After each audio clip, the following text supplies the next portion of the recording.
Okay, so this video is to showcase a recent project that I've worked on. It's called NetPulse-Engine. It's basically a backend system for a platform like YouTube and Twitter. So some of the functionalities of this system are mentioned over here. So there's functionality for uploading videos, streaming videos, posting tweets, following users, subscribing to other users, authentication, authorization, profile creation, customization, creating and managing playlist, engaging with videos by the use of comments and likes. So yeah, these are some of the functionalities of it. And here are the data models to just see how the data is architected. Let's see. It's taking a while to load. Probably because I have a slow internet. Okay, so over here we can see the user's data model. Here is some general info like username, email, full name, avatar, cover image. There is a field called watch history which will be updated programmatically. For example, whenever a user watches a video, this watch history array will be updated. It will store the object ID of the video file or of the video document. Over here we can see that in action. We have a watch history field over here with 20 values. Here they are 20 object IDs. These refer to different videos or to the same video as well. Anyways, so let's run the project and see it in action. Okay, it's running on 8000 and the connection with the MongoDB is also made.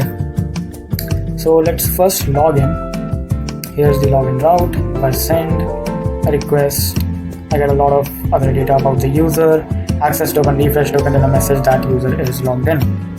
I can also log out right now. If I try to do that, I'm logged out. But if I hit this endpoint again, it is an unauthorized request. Why? Because the user is not logged in. So the errors are handled gracefully. For example, if I try to log in with a wrong password, let's say I change it to pixel23 rather than pixel22, I get an error that it is an incorrect password. So errors are handled gracefully.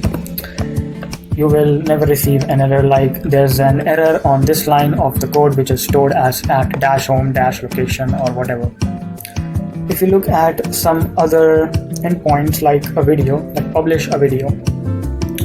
So over here I can select title. So let's just say a random title and a random description, and I can select a video file from here. Let's go to the downloads and let's just select this file. I have to reselect it because for some reason Postman just works that way. It otherwise gives an error. So let's just send that, and I have an unauthorized request. Why? Because I'm not logged in right now. So let's log in again. We are logged in. Let's go back here, and now user, that is pixel22, will upload a new video. Send that request. Thumbnail is required. Okay, so we forgot about the thumbnail. See, the errors are handled nicely. It was a genuine mistake. I was not trying to show what happens if things break. It was a genuine mistake. Let's just take this PNG file and send a request. Okay, so video is being uploaded. I should get a console.log over here as well. It will take a while because of the slow internet.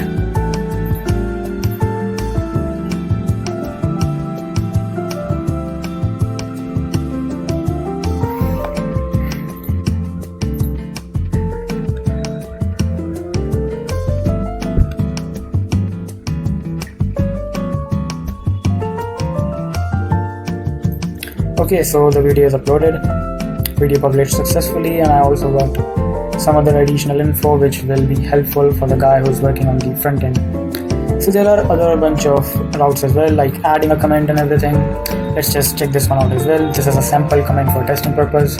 I'll need a video ID over here. So we recently published a video, and this is the owner's ID and this is the video's ID.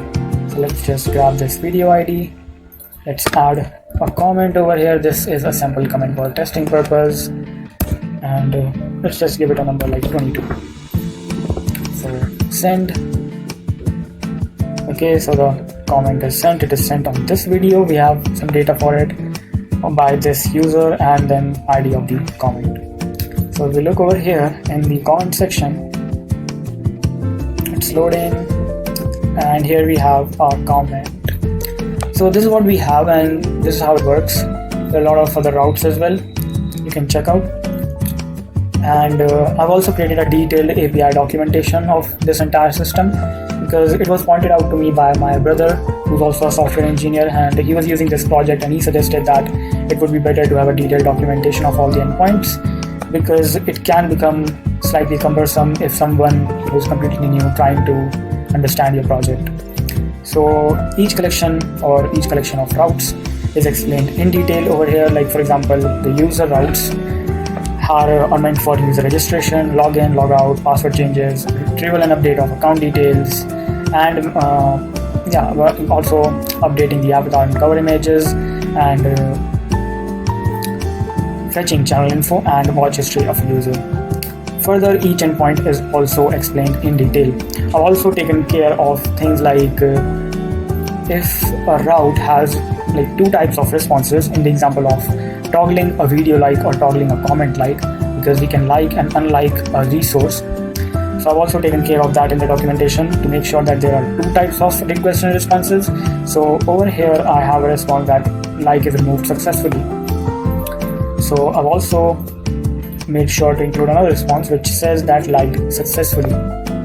So how this works, to showcase how this works and what kind of request is needed to be made. So you can also refer to this in order to understand this project better if you're building your front end, which is like a YouTube clone, a Twitter clone, a Reddit clone, any kind of thing you're building. Maybe you're building your own platform that requires a backend system which needs to manage users and microblogging kind of things, resource management like videos, comments, likes. You can just plug and play this backend system. Here is the example environment file. I can also provide a better environment file just to showcase what kind of parameter I expect over here. So that is an improvement I can make.